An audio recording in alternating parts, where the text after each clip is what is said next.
মালদা, উত্তর দিনাজপুর ও দক্ষিণ দিনাজপুর এই তিন জেলার ৬ পৌরসভায় ইংরেজবাজার, পুরাতন মালদা, রায়গঞ্জ, কালিয়াগঞ্জ, ডালখোলা ও বুনিয়াদপুর পৌরসভার চেয়ারম্যানদের নিয়ে বৈঠক করলেন রাজ্যের জয়েন্ট সেক্রেটারি জলি চৌধুরী। জঞ্জালমুক্ত শহর, নিকাশি, উন্নত স্বাস্থ্য ব্যবস্থা, জবরদখলমুক্ত আবাস যোজনার অর্থ প্রদানের বিষয় সহ বিভিন্ন বিষয় নিয়ে আলোচনা হয় বৈঠকে। উপস্থিত ছিলেন জয়েন্ট সেক্রেটারি জলি চৌধুরী, ইংরেজবাজার পৌরসভার চেয়ারম্যান কৃষ্ণেন্দু নারায়ণ চৌধুরী, পুরাতন মালদা পৌরসভার চেয়ারম্যান কার্তিক ঘোষ সহ অন্যান্য পৌরসভার চেয়ারম্যান ও পৌর আধিকারিকরা। মুখ্যমন্ত্রীর নির্দেশে শহর জঞ্জাল ও যানজট মুক্ত রাখতে বিভিন্ন উদ্যোগ গ্রহণ করা হয়েছে। বিভিন্ন পৌরসভার চেয়ারম্যান ও কাউন্সিলররা সাধারণ মানুষকে যাতে পৌরসভার বিভিন্ন পরিষেবা দিতে পারেন তা নিয়ে বিভিন্ন বিষয় আলোচনা করা হয় বৈঠকে। সবচেয়ে বেশি বাকি টাকা বাকি আছে পঞ্চায়েত দপ্তরে ৩৭০ কোটি টাকা, আমাদের দপ্তরে বাকি আছে ৩২০ কোটি টাকা।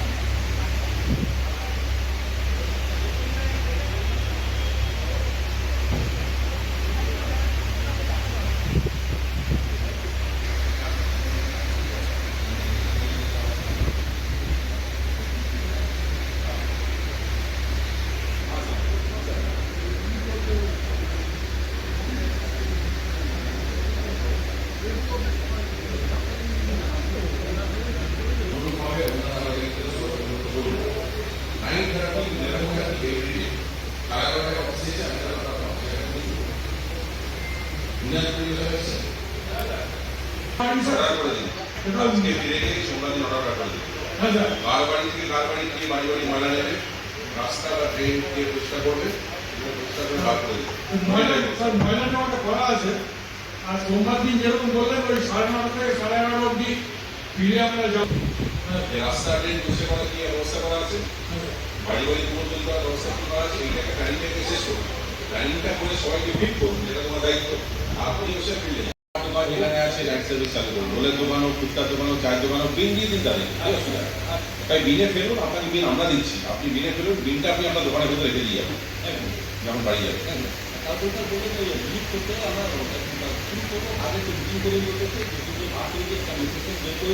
মাননীয় মুখ্যমন্ত্রী আপনারা জানেন যে শহরের পরিষেবাকে আরও ভালো করে মানুষের কাছে পৌঁছে দেওয়ার জন্য যে উদ্যোগ নিয়েছেন, সেই উদ্যোগে আমাদের জয়েন্ট সেক্রেটারি জলি চৌধুরী এবং তার সহকর্মী নিয়ে আমাদের রায়গঞ্জ, কালিয়াগঞ্জ, ডালখোলা, বুনিয়াদপুর, ওল্ড মালদা, ইংলিশ বাজার এটা নিয়ে আজকে এখানে মিটিং হচ্ছে। এই মিটিংয়ে কনজারভেন্সি সার্ভিস কিভাবে দেওয়া যায়, ডেঙ্গুকে কিভাবে কন্ট্রোল করা যায়, তারপরে আমাদের যে বাড়ি হাউজিং ফর অল যেটা প্রধানমন্ত্রী আবাস যোজনা যেটা বলছে, সেগুলোকে যাতে ঠিক ত্বরান্বিত করা যায়, এগুলো নিয়ে আমাদের আলোচনা হচ্ছে। আমরা পরপর যারা আমরা এখানে সব চেয়ারম্যান রয়েছেন তারাও আলোচনা অংশগ্রহণ করেছেন, অফিসারও আলোচনা অংশগ্রহণ করছেন। যেটা আনন্দের খবর আপনাদের বলছি, আমরা রোববার করে চালাচ্ছিলাম না, পরিষ্কার করছিলাম না লেবারের জন্য। সেটা বললো রোববারও পরিষ্কার করতে হবে, দরকার পড়লে রাত্রেও সাফাই অভিযানে নামতে হবে।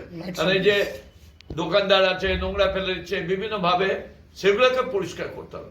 আর যদি কেউ নোংরা ফেলে দেয় ইচ্ছা করে, তাকে আমরা কনজারভেন্সি নোটিশ দিয়ে পেনাল্টি করতে পারবো। নাইট সার্ভিস ইংরেজ বাজারে কোনো সব যত পশ্চিমবাংলায় আছে সব মিউনিসিপালিটি করবে। আমরা যারা এই কটা মিউনিসিপালিটি এসেছি তাদেরকে এই নির্দেশটা দেওয়া হলো। কোন কর্মীরা কাজ করে রাতে নাইটে তো এক্সট্রা কর্মী লাগবে? হ্যাঁ, কর্মী নিয়ে যা এটা বিস্তারিত আলোচনা হয়েছে ওনাদের সঙ্গে। নাইটে তাহলে কখন পরিষ্কার হবে, কিভাবে কাজ করবেন সেটা আমরা প্ল্যানিং করব।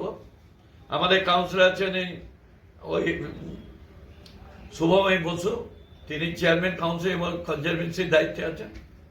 আপনারা বসে একটা রূপরেখা করবেন? হ্যাঁ, এটা রূপরেখা করে করব। দাদা, কোনো বাড়ি যদি কোঅপারেট না করে পৌরসভার সাথে, তাহলে কি প্ল্যান? তাহলে বাড়ির বিরুদ্ধে নোটিশ হবে, তার প্রপার অ্যাকশন হবে, আইনে বলা আছে। মার্চেন্টও তাই? সব মার্চেন্ট তো আকাশ থেকে আসে না, তারা আছে। তারা যদি নোংরা করে আমরা ওয়ার্নিং দেবো, তারপর নোংরা না করলে তার ব্যবস্থা হবে।